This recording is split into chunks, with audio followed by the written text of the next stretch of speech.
माझी 20 वर्षाची मुलगी जेव्हा कधी कॉलेजमधून परत यायची, तेव्हा आपले पोट पकडून बसायची आणि रडू लागायची. मला सांगायची, "आई, माझ्या पोटात खूप दुखत आहे." जेव्हा मी तिला म्हणायचे, की "चल डॉक्टरांकडे जाऊया," तेव्हा ती नकार द्यायची. मला तिच्यावर संशय येऊ लागला होता. म्हणूनच मी माझ्या एका मैत्रिणीला, जी डॉक्टर होती, तिला घरी बोलवून घेतले. तिने माझ्या मुलीची तपासणी केली आणि ती आपले डोके पकडून बसली. ती म्हणाली, "हिचे लग्न माझ्या 12 वर्षाच्या मुलीशी करून दे, नाहीतर ही मरेल." तिचे हे बोलणे ऐकून मी खूप जास्त घाबरले होते आणि आपल्या तरुण मुलीला गमावू इच्छित नव्हते. मी लगेचच माझ्या मुलीचे लग्न तिच्या मुलासोबत करून दिले. लग्नानंतर मला हे पाहून खूप जास्त आश्चर्य वाटले, की ती तर बरी होऊ लागली होती. माझ्याने राहवले नाही, म्हणून एका रात्री मी तिच्या खोलीत लपून पाहिले तर माझ्या पायाखालची जमीनच सरकली, कारण तो 12 वर्षाचा मुलगा. माझे नाव वर्षा आहे. आई-वडील कधीही आपल्या मुलांसाठी कोणताही चुकीचा निर्णय घेत नाहीत आणि कधीही त्यांचे वाईट इच्छित नाहीत. त्यांचा तर नेहमी हाच प्रयत्न असतो, की त्यांनी आपल्या मुलांसाठी जास्तीत जास्त चांगले करावे. त्यांची मुले नेहमी आपल्या आयुष्यात आनंदी राहावीत. पण कधी-कधी चांगल्या माता-पित्यांची मुलेही नालायक निघतात. माझ्या मुलीच्या आयुष्याची गोष्ट माझ्या भूतकाळाशी जोडलेली आहे. मला वाटायचे की आता सर्व काही ठीक झाले आहे, पण तसे नव्हते. आपला भूतकाळ कधी-कधी अनेक वर्षांनंतरही आपल्यासमोर येऊन उभा राहतो. 20 वर्षानंतर माझा भूतकाळ माझ्यासमोर येऊन उभा राहिला होता. पण मी काहीही करू शकत नव्हते. मी तरुण मुलांच्या हातानेच धोका खाल्ला होता. आजही मला आठवते, जेव्हा मी तरुण होते, आम्ही 2 बहिणी होतो. माझी बहीण माझ्यापेक्षा 2 वर्षांनी मोठी होती. जेव्हा आम्ही कॉलेजला जाऊ लागलो, तेव्हा माझ्या बहिणीचे वागणे माझ्यासोबत बदलले. ती प्रत्येक वेळी स्वतःमध्येच मग्न असायची. एक दिवस माझ्या मैत्रिणीने मला सांगितले, की तुझ्या बहिणीकडे मोबाईल आहे आणि ती कोणत्यातरी मुलाशी बोलते. मी तिच्या बोलण्यावर विश्वास ठेवला नाही. वेळ निघून गेला. माझी बहीण रात्री सगळे झोपल्यानंतर लपून छतावर जायची. आजकाल ती खूप आनंदी राहू लागली होती. जेव्हा मी तिला या सगळ्याचे कारण विचारले, तेव्हा ती मला म्हणाली, की "असे काही नाही, फक्त कॉलेज संपणार आहे. म्हणूनच मला खूप आनंद होत आहे, की माझ्या या अभ्यासातून सुटका होईल." मी तिला म्हणाले, की "तुला तर पुढे शिकायचे होते. तुझे तर स्वप्न होते, की तू शिकून सवरून काहीतरी बनावे." पण उत्तरात ती मला म्हणाली, की "वेळेसोबत माणसाची स्वप्ने आणि विचार बदलत राहतात." एक दिवस माझी आई माझा बेड साफ करत होती, तेव्हा तिला माझ्या अंथरुणातून एक मोबाईल मिळाला. ती मला विचारू लागली, की "हा मोबाईल कोणाचा आहे?" मी माझ्या आईला म्हणाले, की "मला माहीत नाही, की हा मोबाईल कोणाचा आहे आणि कुठून आला आणि कसा आला." तेव्हा माझी बहीण म्हणाली, "आई ही खोटे बोलत आहे. हा हिचाच मोबाईल आहे." मी स्वतः हा मोबाईल हिच्याकडे पाहिला होता.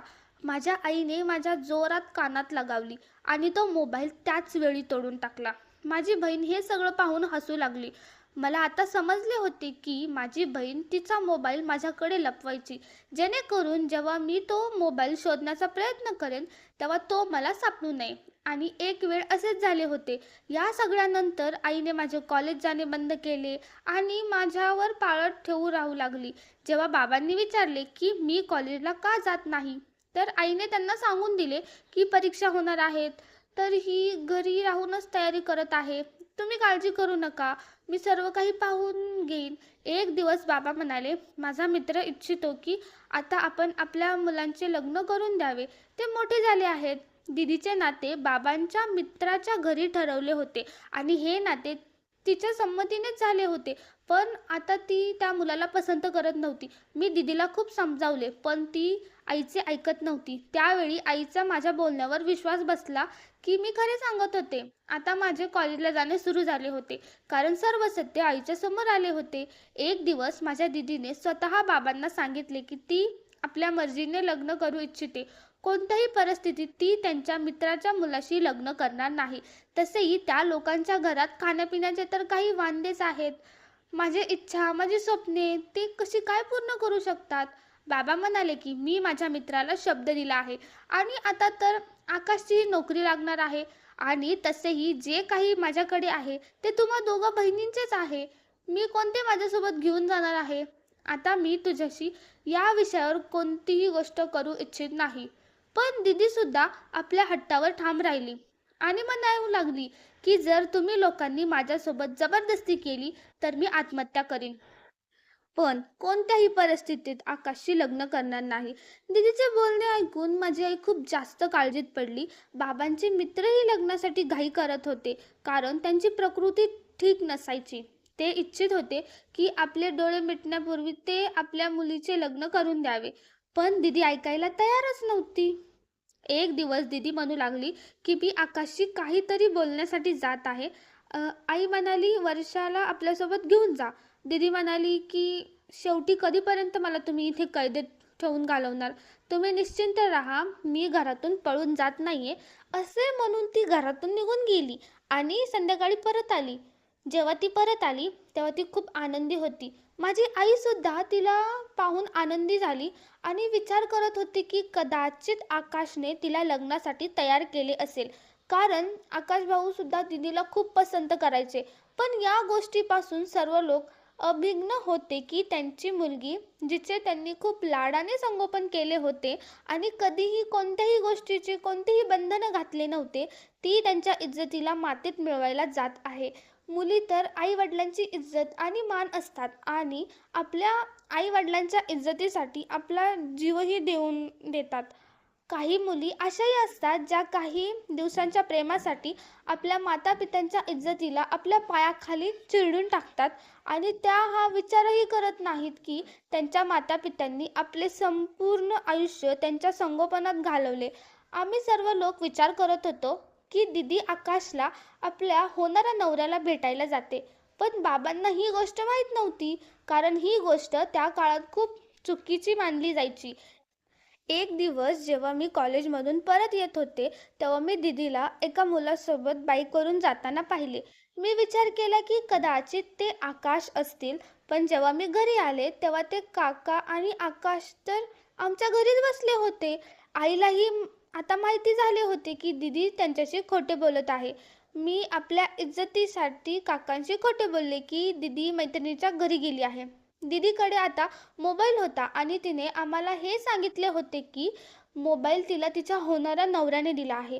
त्या दिवशीही ती घरी नव्हती. मी समजून घेतली की ती आता कधीही सत्य बोलू शकत नाही. ती जे काही करत होती ते सर्व काही खूप चुकीचे होते, पण अजून तिला समजत नव्हते. आकाश सुशिक्षित होते आणि त्यांना एक चांगली नोकरी मिळणार होती. बाबांच्या मित्राच्या घरची परिस्थिती काही चांगली नव्हती. ते आजारीही राहायचे. आज जे लोक आमच्या घरी लग्नाची तारीख ठरवण्यासाठी आले होते, आई-बाबांनी त्यांना 1 महिन्यानंतरची तारीख देऊन दिली होती. दीदी घरी आली तर सगळ्यांना पाहून आश्चर्यचकित झाली. काकू उठल्या आणि प्रेमाने तिच्या डोक्यावर हात ठेवू लागल्या आणि तिची दृष्टी काढू लागल्या. पण दीदीने त्यांचा हात झटकला आणि खोलीत निघून गेली. आईने त्यांना सांगितले की लाजली असेल. मी माझ्या दीदीच्या खोलीत गेले आणि तिला मिठाई भरवू लागले, तर तिने ताट फेकून दिले आणि ओरडून म्हणू लागली की तुम्ही लोकांनी माझ्या आयुष्याचा निर्णय मला न विचारता कसा काय घेतला? तुम्ही लोक असे कसे करू शकता माझ्यासोबत? मी कोणत्याही परिस्थितीत या मुलाशी लग्न करणार नाही. तुमच्यापैकी कोणीही माझ्यासोबत जबरदस्ती करू शकत नाही. मी दीदीला म्हणाले की तुला काय झाले आहे? तू का आकाशशी लग्न करू इच्छित नाहीत? काय कमी आहे त्याच्यामध्ये? तर ती म्हणू लागली, जर तुला इतकं आवडत आहे तर तूच त्याच्याशी लग्न कर, पण माझी वाट सोड. मी त्या दिवशीही दीदीला खूप समजावले की बाबांना तुझ्यावर खूप अभिमान आहे. ते तुझ्यावर खूप प्रेम करतात. तू जे काही म्हणाली आहेस नेहमी त्यांनी तुझे बोलणे ऐकले आहे. आता तू त्यांच्यासोबत असे का करत आहेस? तुला बाबांच्या इज्जतीची जराही काळजी नाही का? तू आमच्यासोबत असे करू नकोस. आई सुद्धा खोलीत आली आणि तिच्यासमोर हात जोडून म्हणू लागली, ए मुली, काहीतरी आमच्या इज्जतीचा विचार कर आणि हे लग्न करून घे. पण तिने कोणाचेही ऐकले नाही आणि खोलीतून निघून गेली. ती बाबांकडे गेली आणि बाबांना म्हणाली की वर्षाचे लग्न आकाशशी करून द्या. मला त्याच्याशी लग्न करायचे नाही. मी तर माझ्या आवडीच्या मुलाशीच लग्न करेन. बाबांनी रागात तिच्या कानाखाली लगावली. बाबांची प्रकृतीही खालवत चालली होती. मी बाबांना समजवले की तुम्ही काळजी करू नका. ती अजून खूप लहान आहे. जेव्हा लग्न होईल तेव्हा सर्व काही ठीक होईल. या वयात तर मुलांकडून चुका होतातच. आपले कर्तव्य आहे की आपण त्यांना समजावून सांगावे आणि त्यांना साथ द्यावी. बाबा म्हणाले की मला असे वाटत आहे की ती माझी इज्जत मातीत मिळूनच राहणार. पण तूही तिला स्पष्ट सांगून दे. जर तिने असे काहीही केले तर मी आयुष्यभर तिला माफ करणार नाही. जर तिला तिच्या मर्जीने लग्न करायचे असेल तर माझी एक अट आहे. तिला सांग की त्या मुलाला इथे बोलवून घे. मी त्याच दिवशी तिचे लग्न त्या मुलाशी लावून देऊन तिची पाठवणी करून देईन. त्यानंतर आमचे तिच्याशी कोणतेही नाते राहणार नाही आणि ती माझ्या घरात परत कधीही येणार नाही. तूही तिला विसरून जा आणि फक्त एवढंच लक्षात ठेव की आपल्याला एकच मुलगी आहे. हे ऐकून माझी आई रडू लागली. पण जेव्हा दीदीला ही गोष्ट समजली तेव्हा तिला जराही दुःख झाले नाही. उलट ती तर खूप आनंदी झाली. म्हणू लागली की फक्त एकदा माझे लग्न होऊ दे, मग मी बाबांना स्वतः पटवून देईन. ते माझ्यावर खूप प्रेम करतात, ते मानतील. आता तर दीदीचे पाय जमिनीवर टिकत नव्हते. ती तर आकाशात उडत होती. जेव्हा दीदीने त्या मुलाला घरी बोलवण्यासाठी कॉल केला तेव्हा त्याने तिचा फोन उचलला नाही. बाबा खूप जास्तीच काळजीत होते की ते आपल्या मित्राला काय सांगणार. लग्नाचे दिवसही जवळ येत होते आणि तो मुलगा दीदीचा फोन उचलत नव्हता. दीदी चिंतेमुळे आजारी राहू लागली आणि याच दरम्यान आकाशलाही सर्व काही समजले होते. आकाश याविषयी दीदीशी बोलण्यासाठी आला तेव्हा दीदीने त्याचा खूप जास्त अपमान केला.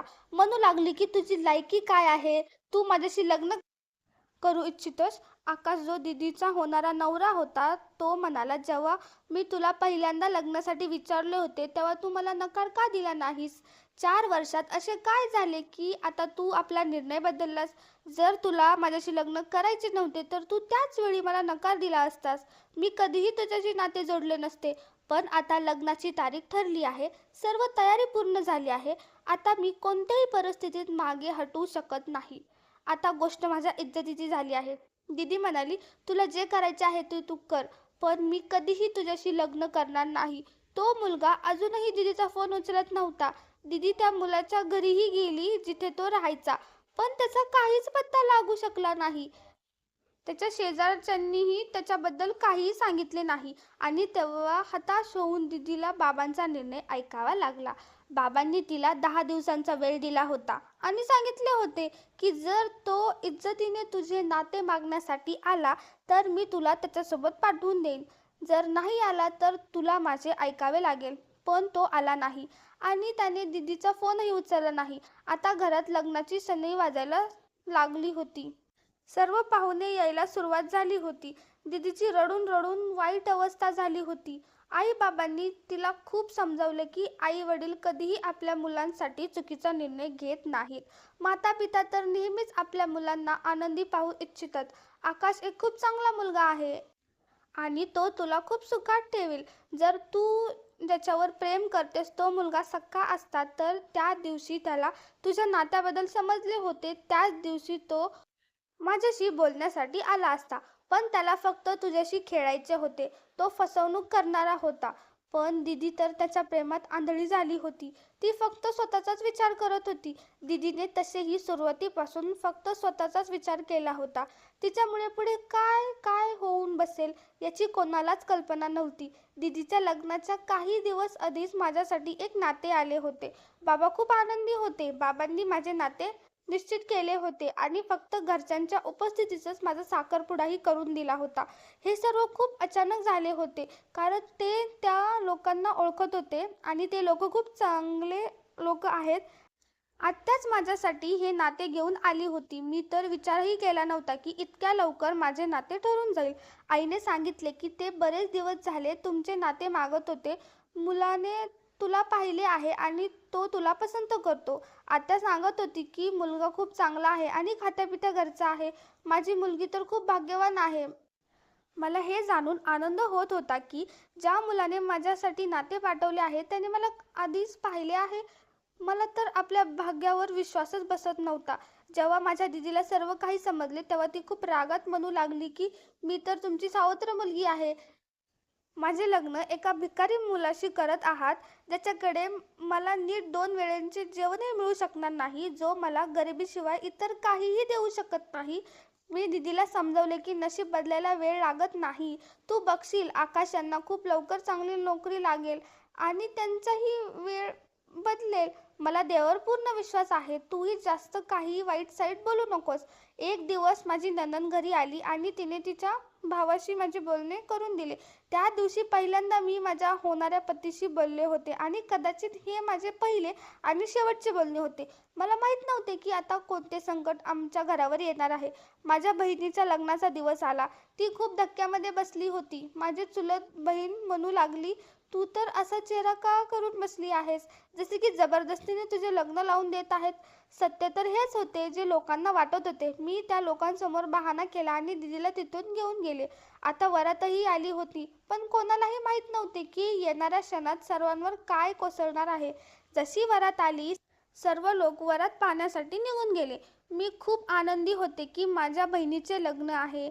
जेव्हा मुहूर्ताची वेळ आली आणि पंडितजींनी नववधूला बोलवण्यास सांगितले, तेव्हा माझी आई माझ्या दीदीला आणण्यासाठी गेली. पण ती तिच्या खोलीत नव्हती. ती तिथून पळून गेली होती. जाता जाता ती एक पत्र सोडून गेली होती.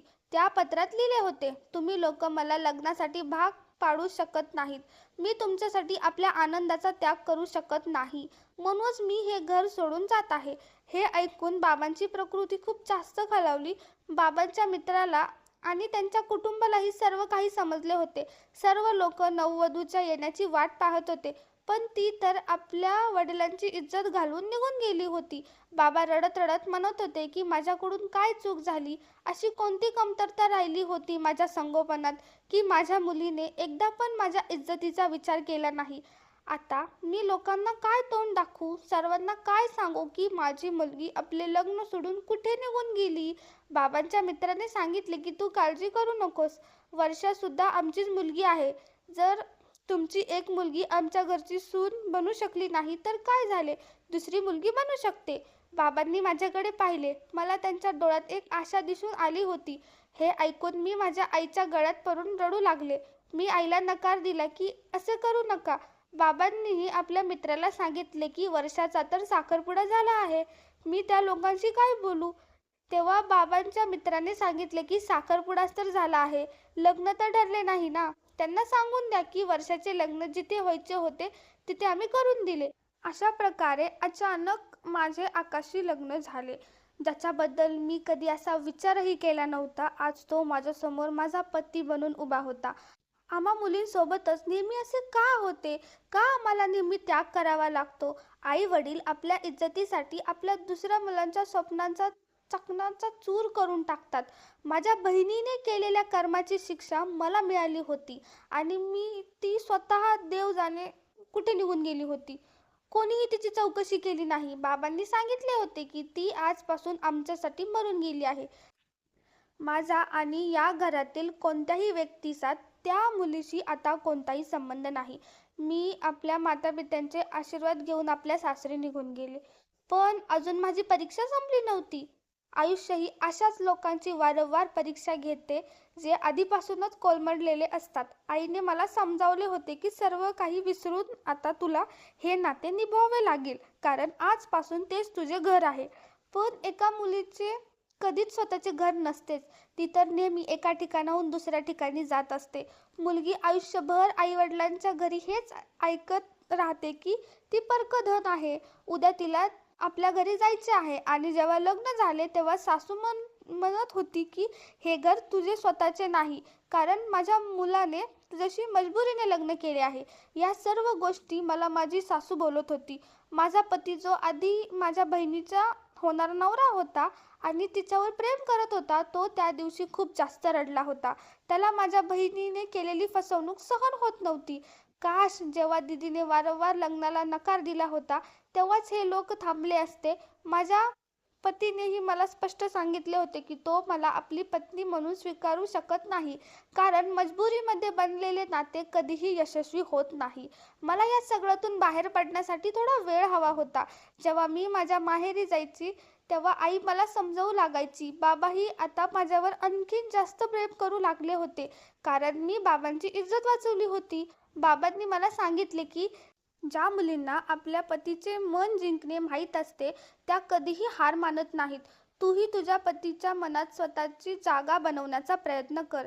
जेव्हा तू त्यांचे मन जिंकशील तेव्हा तो आपला भूतकाळ विसरून जाईल.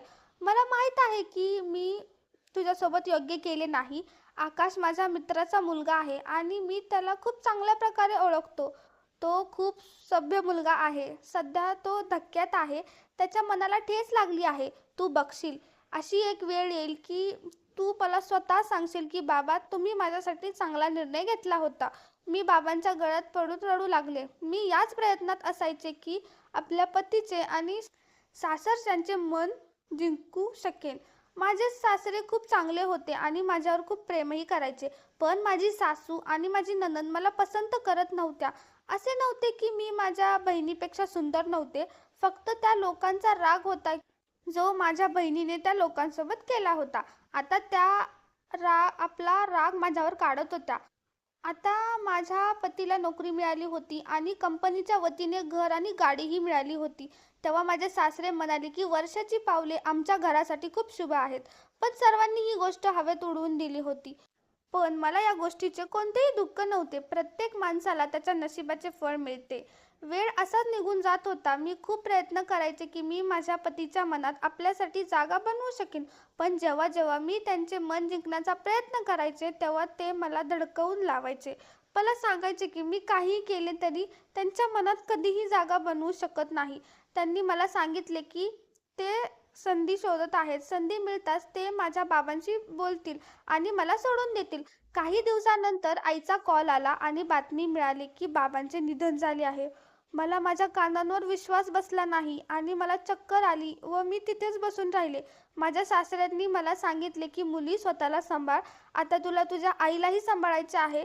मी माझ्या माहेरी गेले तर माझ्या बाबांचा देह तिथेच ठेवले होते आणि लोक कानांमध्ये कुजबुजत होते. म्हणत होते की तरुण मुलगी घरातून पळून गेली. आता बिचारा कधीपर्यंत हा अपमान सहन करणार.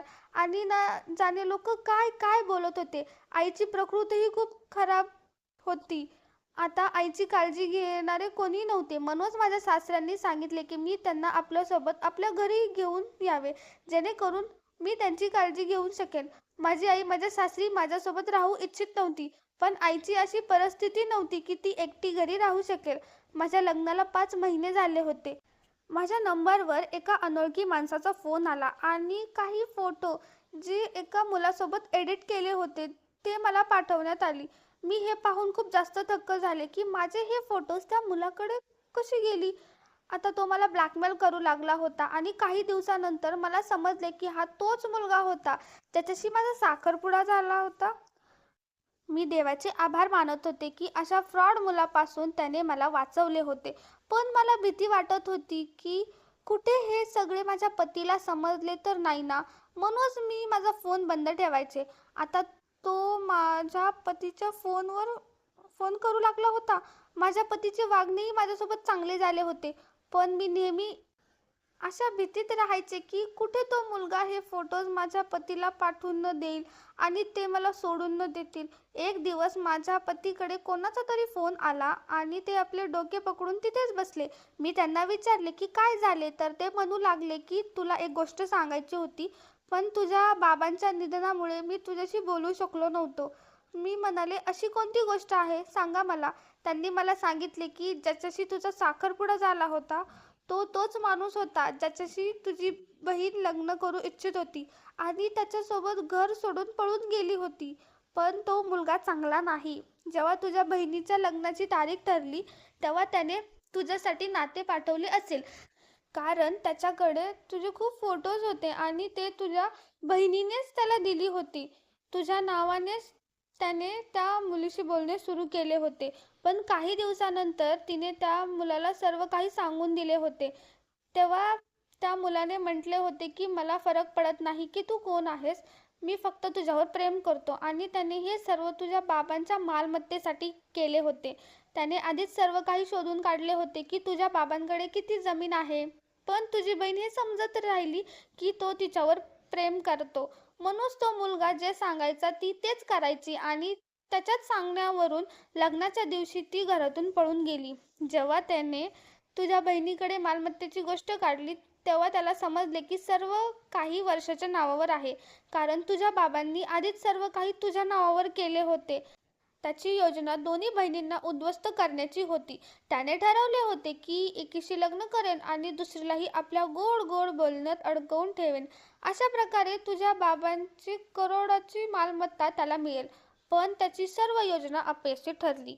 तर त्या मुलाने तुला तुझ्या फोटोजवरून धमकावणे सुरू केले आणि घरीही तुझे फोटो संपादन करून सर्वांना दाखवले. मला वाटले होते की कदाचित तूही तुझ्या बहिणीसारखी फसवणूक करणारी आहेस. पण जेव्हा तो तुझ्या क्रमांकावर फोन करायचा तेव्हा तू घाबरून फोन कट करायचीस किंवा फोन बंद करायचीस. मी हे सर्व नोटीस करत होतो. मग एक दिवस मी तुझ्या मोबाईलमधून तो क्रमांक घेतला आणि माझ्या मित्राकडून त्या क्रमांकाची माहिती काढली. मग मी त्याच्यापर्यंत पोहोचलो. ज्या दिवशी तुझ्या बाबांचे निधन झाले त्याच्या दुसऱ्याच दिवशी तुझ्या बहिणीचा मला कॉल आला होता आणि तिने केलेल्या कर्मांची माफी मागत होती. तिने मला सांगितले की त्या मुलाने तिला फसवले आहे. तो सांगतो की आपल्या वडिलांकडून पैसे घेऊन ये, पण मी सर्व काही तर वर्षाच्या नावावर आहे. मी कुठून आणून देऊ त्याला पैसे? त्या मुलाने मला धक्के मारून आपल्या घरातून काढून दिले आणि माझ्याशी लग्नही केले नाही. तुझी बहीण घरी येऊ इच्छिते आणि आता तो मुलगा तुरुंगात आहे. तो आधीपासूनच विवाहित होता आणि त्याला मुलेही आहेत. त्याच्या पत्नीने त्याच्यावर खटला केला आहे. त्याच्या पत्नीनेच मला हे सर्व काही सांगितले आहे. मी माझ्या पतीला म्हटले, तुम्ही मला एक वेळही विचारले नाही की तो मुलगा माझ्याबद्दल खरे सांगत आहे की खोटे. माझ्या पतीने सांगितले, तुझ्या वडिलांनी एक वेळ मला सांगितले होते की कधीही माझ्या मुलीवर संशय घेऊ नकोस. यासाठी नाही की ती माझी मुलगी आहे, तर या कारणास्तव की तिने आपल्या वडिलांची इज्जत वाचवली आहे आणि आता ती तुझ्या घरची इज्जत आहे. तूही आपला भूतकाळ विसरून वर्षाचा स्वीकार कर. कारण ज्या मुली वडिलांच्या इज्जतीसाठी आपले डोके झुकवून देतात त्या खूप चरित्रवान आणि प्रेम करणाऱ्या असतात. ती कधीही तुझा विश्वास तोडणार नाही. माझे पती माझी माफी मागू लागले आणि मी विचार करत होते की माझ्या बाबांनी मला योग्य सांगितले होते की आकाश खूप चांगला आहे आणि मी त्याच्यासोबत खूप सुखात राहीन. त्याने माझ्या सांगण्याशिवाय सर्व काही सांभाळले होते. माझी बहीण एक दिवस घरी आली आणि सर्वांची माफी मागू लागली, पण कोणीही तिला माफ केले नाही. आता ती दारोदार भटकत होती. माझ्या लग्नालाही 3 वर्ष झाली होती आणि मी गरोदर होते. आता माझ्या सासूचे वागणेही माझ्यासोबत चांगले झाले होते. त्या माझी खूप काळजी घ्यायच्या. मीही सर्व काही विसरून एका नवीन आयुष्याची सुरुवात केली होती. काही दिवसानंतरच माझ्या घरात एका गोड मुलीने जन्म घेतला. माझा पती खूप आनंदी होता. असाच वेळ निघून गेला आणि माझी मुले शाळेतून महाविद्यालयात जाऊ लागली. मला 4 मुले होती. सर्वात मोठी माझी मुलगी होती. जेव्हा माझी मुलगी जन्माला आली होती तेव्हा माझे कुटुंब आणि मी खूप जास्त आनंदी होतो. पण आता जशी जशी ती मोठी होत होती ती खूप जास्त चिडचिडी होऊ लागली होती. आपल्या भावंडांशीही भांडत राहायची आणि आमच्याशीही नीट बोलत नव्हती. माहीत नाही का ती माझ्यापासून दूर जात होती. जेव्हा मी तिला कारण विचारायची तेव्हा ती मला सांगायची की मम्मी, तुम्ही तर माझ्या पाठीमागेच लागलेल्या असता. ती फक्त आपल्या खोलीत एकटी राहायची, कोणाशीही बोलत नव्हती. जेव्हा एक दिवस माझ्या मुलीसाठी नाते आले तेव्हा आम्ही नकार दिला, कारण ती अजून शिकत होती आणि सध्या आमचा तिच्या लग्नाचा कोणताही विचार नव्हता. पण ते लोक माहिती नाही कसे होते. आमच्या नकार देण्यानंतरही वारंवार घरी नाते घेऊन येऊ लागले. जेव्हा आम्ही त्यांचे ऐकले नाही तेव्हा ते धमक्यांवर उतरले. माझ्या पतीने त्या लोकांची चौकशी केली तेव्हा माझ्या पायाखालची जमीनच सरकली. इतक्या वर्षानंतर आज माझा भूतकाळ माझ्यासमोर येऊन उभा राहिला होता. माझी 20 वर्षाची मुलगी जेव्हा कधी महाविद्यालयातून परत यायची तेव्हा आपले पोट पकडून रडू लागायची आणि सांगायची की माझ्या पोटात खूप दुखत आहे. जेव्हा मी तिला म्हणायचे की पोरी चल डॉक्टरकडे जाऊया तेव्हा ती नकार द्यायची. म्हणून मी विचार केला की माझी एक मैत्रीण जी डॉक्टर होती तिला घरी बोलवून तपासणी करून घेते. जेव्हा माझ्या मैत्रिणीने तिची तपासणी केली तेव्हा ती डोके पकडून बसली आणि मला सांगू लागली की आपल्या मुलीचे लग्न आजच माझ्या 12 वर्षाच्या मुलाशी करून दे, नाहीतर ती मरेल. मी खूप जास्त घाबरले होते. मी आपल्या मुलीला गमावू इच्छित नव्हते, म्हणून तिचे लग्न त्याच दिवशी करून दिले. मला ही गोष्ट खूप थक्क करत होती की लग्नानंतर ती बरी होऊ लागली होती. मला जाणून घ्यायचे होते की शेवटी हे आहे काय? शेवटी हे रहस्य काय आहे? म्हणूनच हताश होऊन एका दिवशी मी माझ्या मुलीच्या खोलीत चोरून पाहिले, तर तिथे कोणी 12 वर्षाचा मुलगा नव्हता. उलट तोच मुलगा होता जो माझ्या मुलीचे नाते घेऊन आला होता आणि त्याचाच मुलगा होता ज्याने माझ्या बहिणीला फसवले होते आणि त्यासोबतही माझेही आयुष्य उद्ध्वस्त करण्याचा प्रयत्न केला होता. माझ्या पतीने मला समजवले की आपल्या मैत्रिणीच्या बोलण्यात येऊ नकोस. आमच्या मुलीला काहीही झाले नाही, ती पूर्णपणे ठीक होईल. पण मी ऐकले नाही. मी ज्याच्यावरही विश्वास ठेवला त्याने माझा विश्वासच तोडून टाकला. माझ्या मैत्रिणीसोबत माझ्या मुलीनेही मला फसवले होते. मला पाहताच माझ्या मुलीच्या चेहऱ्यावरचा रंग उडाला आणि म्हणू लागली, मम्मी मम्मी मी विनयवर खूप प्रेम करते, म्हणूनच मी हे सर्व नाटकाचे सोंग केले. तू मला माफ कर. मी तिला म्हणले की तू पूर्णपणे तुझ्या मावशीवर गेली आहेस. तिनेही असंच आपल्या आई वडिलांना फसवणूक केली आणि पळून गेली होती. आणि तू या मुलाचा बाप तर असा साप आहे जो कधीही डसणे विसरत नाही.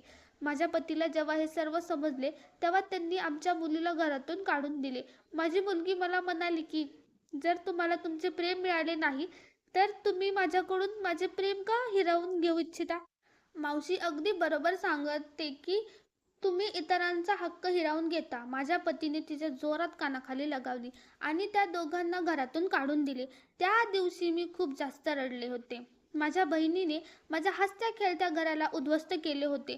माझ्या बहिणीची इच्छा होती की मी माझ्या पतीला सोडावे आणि तिने त्याच्याशी लग्न करावे, कारण आकाशची परिस्थिती खूप बदलली होती. आता आकाशकडे गाडी बंगला सर्व काही होते आणि याच कारणामुळे माझ्या बहिणीने आकाशशी लग्न करण्यास नकार दिला होता. आज ते सर्व काही आकाशकडे होते.